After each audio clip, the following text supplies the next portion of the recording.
We know that one of the main attractions in Mexico are its beautiful sandy beaches. So if you've been thinking about moving to a beach in Mexico, these are the 6 most popular beaches to live in Mexico.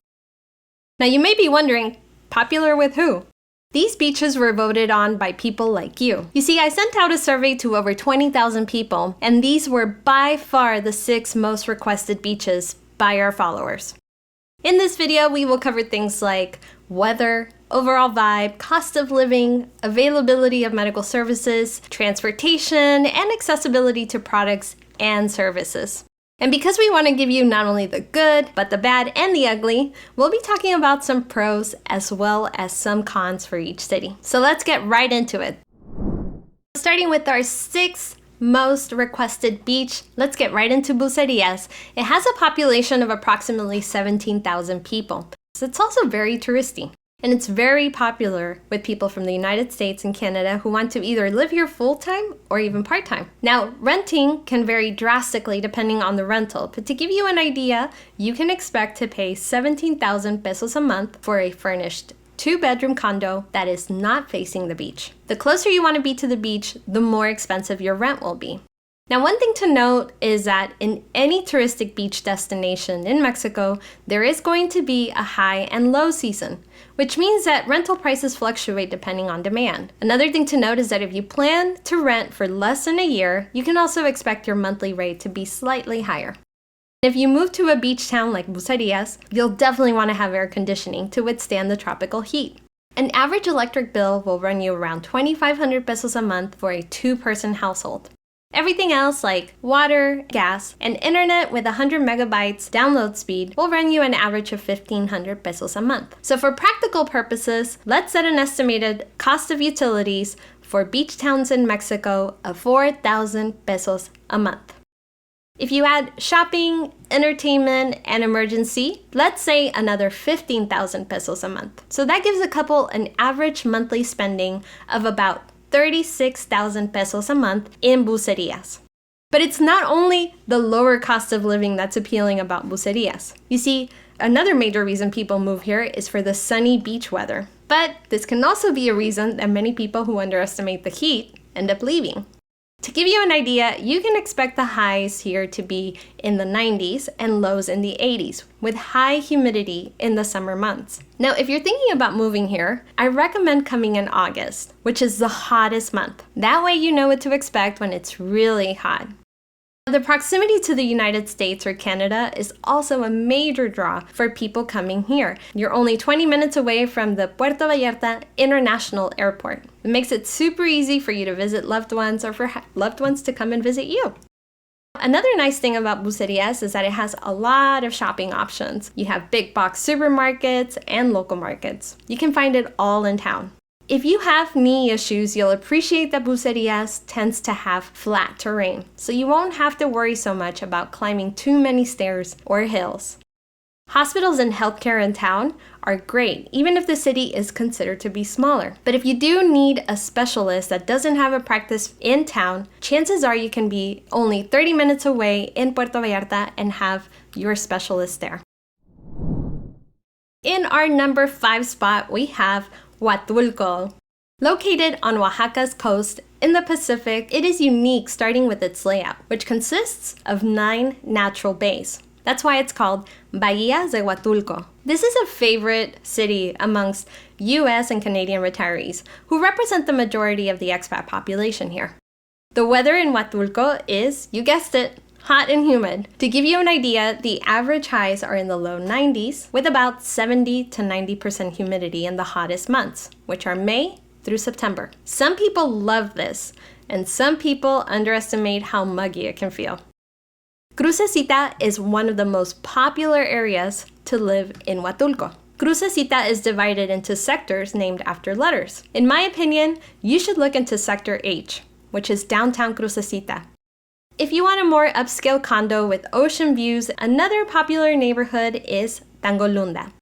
A huge plus to living in Huatulco is the International Airport, which is only a 20-minute drive from Crucecita. And to this airport, you can fly to cities like Houston, Chicago, Toronto, or Calgary. Now, some other things that you might want to consider about Huatulco is that it is prone to hurricanes and earthquakes. There are some English speakers, but it's not as common as in other beach destinations, so it is better to learn Español. Huatulco is semi-secluded, especially by road. This contributes to the peacefulness of the town, but can also translate into the lack of services. Medical services in town are good, but you might struggle to find bilingual staff or certain specialties if you come with pre-existing conditions. This is not a party town, so it's perfect for someone who likes quiet beach towns. The internet does tend to be unreliable in Huatulco, so it's not the most convenient place for people who work remotely.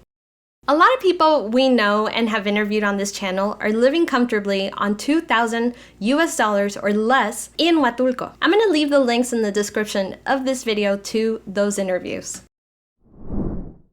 Now, taking the fourth spot on our list is the gorgeous city of La Paz. This is the capital city of the state of Baja California Sur. It's situated in the southern part of the state in a privileged location within the Gulf of California. People love its landscapes, beaches, food, low cost of living, and the proximity to the United States. Even though La Paz is an 18-hour drive from the US border, so something to consider that most likely you'll want to fly. You'll notice a lot of American plated cars on the streets in La Paz because a temporary import permit is not needed to drive your foreign plated car here. It's part of what is known as the free zone. The entire Baja Peninsula is part of the free zone, which means that if you have a foreign plated car, you do not need to get a temporary import permit. Another reason why it has become so popular is because the weather is a bit more bearable than other beach towns in Mexico. Now, don't get me wrong, it's still hot most of the year, but because the Baja Peninsula is mostly desert, the winter months get a lot less humidity and the nights tend to get a little bit cooler. From May through October, you can expect weather in the mid-90s. Don't expect that much rain though, since it only gets about 2 to 3 weeks of rain throughout the year. What makes La Paz unique is a combination of desert and tropical beaches that creates an out-of-this-world landscape. However, one concern that some people have is that because it is becoming more and more populated, that the lack of rain and water reserves could also mean a lack of water for the city, something to be aware of. There are several markets, supermarkets, and malls for your convenience, and because of the proximity to the border, it's a lot easier to find international and imported products. Now, the most desired areas for expats is normally near the Malecón or El Centenario. To give you an idea, a furnished 2-bedroom, 2-bath apartment can range anywhere between 15,000 pesos to over 20,000 pesos a month. Many landlords in La Paz are very open to month-to-month rental agreements, so don't be afraid to ask. Now, you can add another 4,000 pesos in utilities, plus another 8,000 pesos a month for groceries for a 2-person household, and about another 8,000 pesos a month for leisure and emergencies. That brings your average to 40,000 pesos a month for a comfortable life in La Paz for a 2-person household. The international airport is only 20 minutes away from the city center, and it offers direct flights to a few cities in the United States and Canada, as well as connections to other parts of the world and Mexico. Now, the city itself is walkable as long as you stay within the central areas. Going beyond downtown and urban areas can be a hassle since the public transportation system isn't great. Having a car in this part of the country can be very convenient, especially if you like to explore neighboring towns and beaches. A couple of other things that you might want to consider. One thing mentioned a lot by newcomers is that compared to other cities in Mexico, many have felt that locals in La Paz aren't as friendly at the beginning. But once they get to know you as their neighbor, the people in La Paz are very friendly and very helpful. It just takes them longer to warm up to strangers. One way you can overcome this is by making a true effort to learn Español, and don't be afraid to practice it often. Showing your neighbors you're trying to integrate will go a long way here.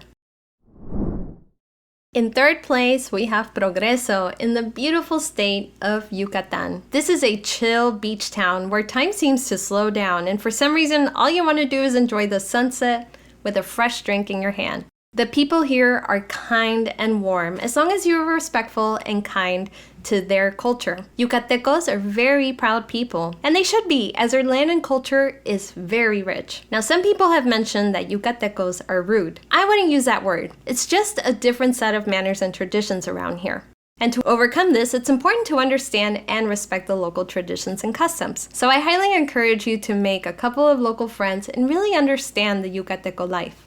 Progreso has a sizable foreigner community consisting mainly of US and Canadian retirees. Many of them have settled in Progreso or the neighboring ports of Chuburna, Chelem, Chicxulub, and Sisal. You also have a nice hot tropical weather, but sometimes it can get too hot. However, in a place like Progreso, it becomes way more manageable since you're just a few steps from the beach, which makes the early mornings and nights a lot cooler. Nonetheless, you will need air conditioning to survive the spring and summer temperatures since they can rise well over above 100 degrees Fahrenheit with about 90 to 100% humidity. Now, the cost of living is reasonable when you compare it to other Mexican beaches. For instance, a realistic average rent price will be around 16,000 pesos for a comfortable one-bedroom rental. You can expect to pay around 20,000 pesos a month after adding standard costs of utilities. We could round it up to 30,000 pesos or about $1,800 US a month, considering you're going to be going out and other monthly expenses such as healthcare.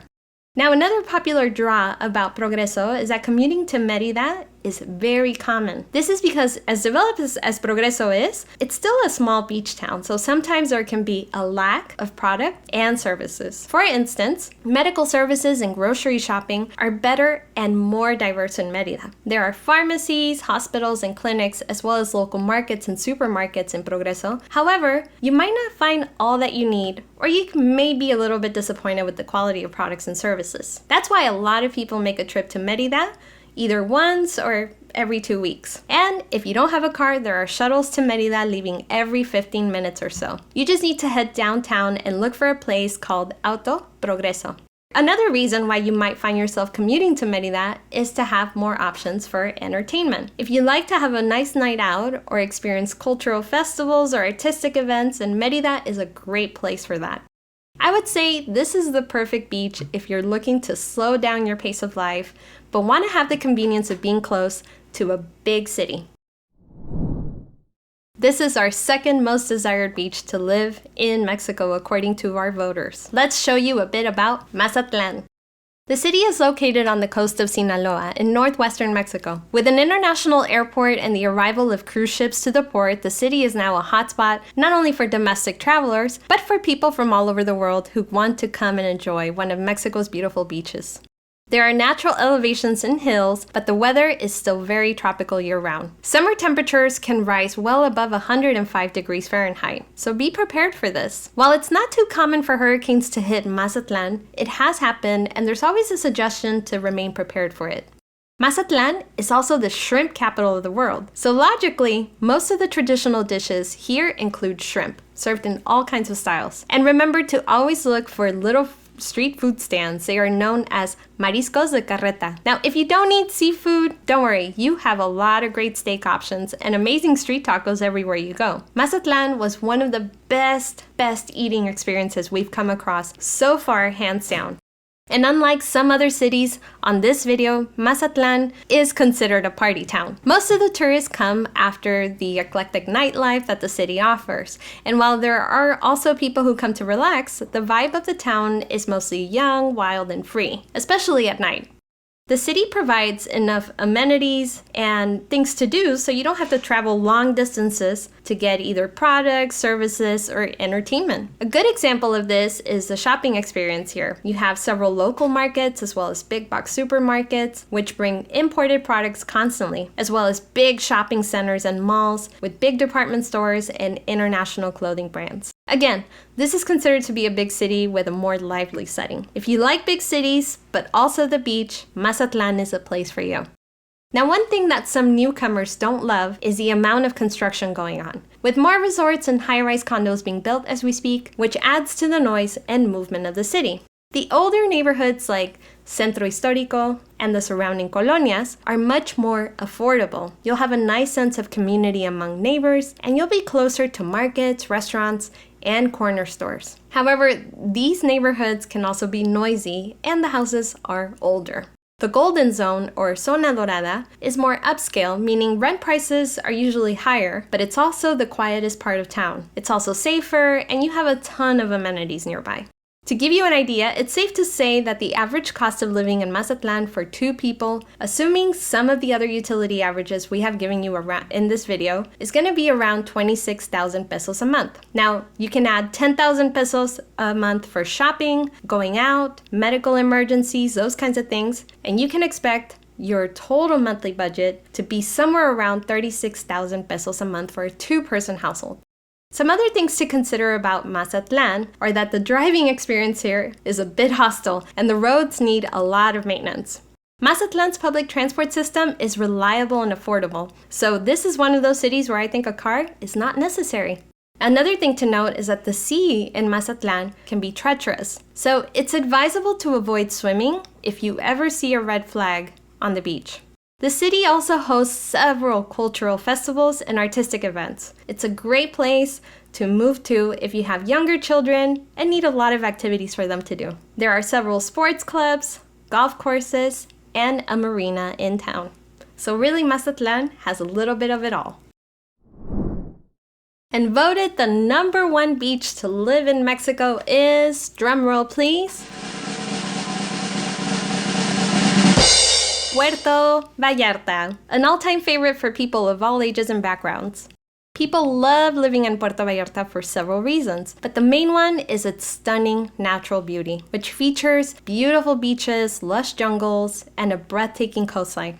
Foreigners from the United States and Canada have been moving here for decades. It used to be mostly for retirees, but this has been changing in the few recent years. And now you see more and more young families calling this city home. The local community is very used to mingling with international people. It's also greatly developed in terms of urban infrastructure. It's not super big and super crowded, so that gives it a lot of points. However, the international influence has brought a lot of service providers, new businesses, and well-known franchises that will make you avoid having to travel to other cities in order to get things from back home. PV, as many people call it, is usually considered an expensive city. And while there is some truth to that, if you do proper research and get familiar with the fair market prices, you can find some comfortable and budget-friendly rentals and places to do your shopping or eating out. Now, Vallarta's real estate value has increased quite significantly, and nowadays it's very common to see properties listed in US dollars rather than in pesos, even though technically that isn't legal.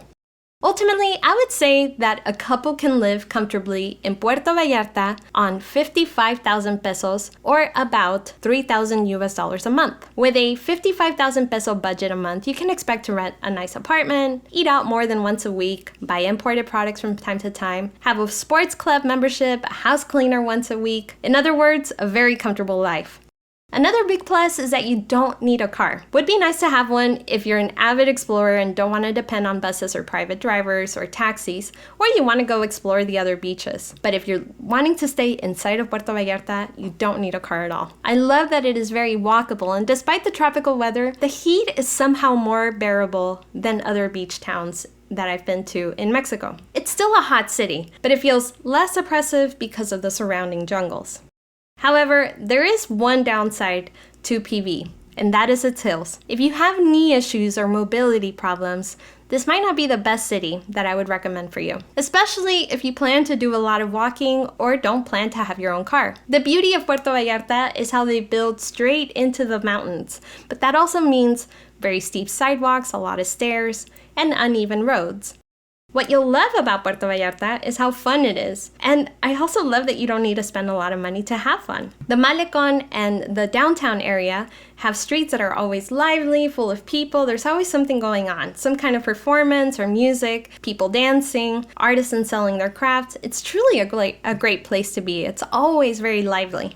Nightlife is always great. You have the basic plethora of places to go like bars, restaurants, cantinas, nightclubs, but this is also a place that values art and culture. So there are several theaters, shows, concerts, and festivals available throughout the year. Now, some other things you might want to consider. Puerto Vallarta is the most LGBT-friendly city in all of Mexico. I would say probably even more than Mexico City. Medical services in Puerto Vallarta are first class, so much so that there's been a boom of medical tourism in the city. There's also an international airport that offers direct flights to several cities in the United States and Canada, as well as a bus station that connects you to major cities in the area like Guadalajara. I do believe Vallarta has earned the top spot on the list based on what it offers and how flexible it is with the foreign community. It's an easy place to move in since you'll have a big and diverse expat community in which you can find guidance as well as friendly locals who are always welcoming.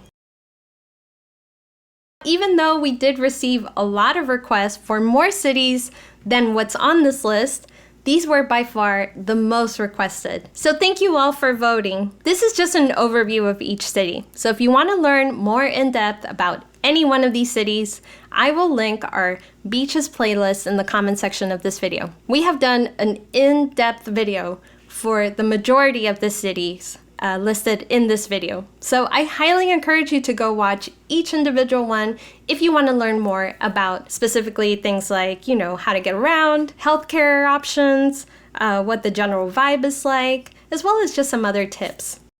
So thank you so much for watching and for your time. Don't forget to sign up for our free Living in Mexico email series, where we teach you about the realities of moving to Mexico with insider tips. And remember, there's nothing like experiencing things in real life. No one will experience a city like you will. So consider going on a relocation tour to any one of these beach towns and see for yourself what it's truly like. If you need a local relocation guide recommendation, check out our Mexico Relocation Tours page, where we connect you with locals who show you what it's truly like to live in their city and show you the ins and outs of living like a local. I'll link that in the description of this video. So this isn't goodbye, this is just an hasta luego. I will see you guys in another video very soon. Nos vemos!